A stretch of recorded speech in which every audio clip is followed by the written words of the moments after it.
नमस्कार मंडळी, सध्या आवळ्याचा सीझन सुरू आहे. बाजारात गेलात तर तुम्हाला आवळे बऱ्यापैकी दिसतात. कोणाकडे गावाला स्वतःची झाडं असली तर त्यांच्याकडे पण आवळे असतात. मलाही असे आवळे मिळाले. 10-12 आवळे मी घेतले, स्वच्छ धुतले आणि सुती कपड्याने त्यांना पुसून घेतलं, कोरडे करून घेतले. पाणी अजिबात ठेवायचं नाही. आणि मग असे न वाफवले नाही त्यांना. असेच कच्चे आवळे कापून बारीक बारीक अशा फोडी करून घेतल्या. त्यानंतर तयार जो लोणच्याचा मसाला मिळतो आपल्याला, तो 2 चमचे मसाला, आपला घरगुती लाल मसाला 1 चमचा, 2 लहान चमचे मीठ, हळद आणि हिंग, हे सगळं असं मिश्रण या आवळ्याच्या फोडींना लावून घेतलं. आणि त्यानंतर घरात आपल्या काचेच्या ज्या बॉटल रिकाम्या झालेल्या असतात, कॉफीच्या असतील कशाच्याही, त्या न टाकता अशा स्वच्छ करून ठेवून द्यायच्या, म्हणजे आपल्याला त्या कधीतरी वेळेला उपयोगात आणता येतात. मी तेच केलं.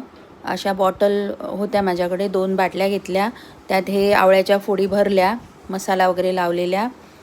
आणि त्यानंतर राईचं तेल घेतलं. सध्या कसं हिवाळा सुरू असल्यामुळे ना, मोहरीचं तेल उष्ण असतं, मोहरी किंवा राई काही जे काय आपण म्हणतो ते.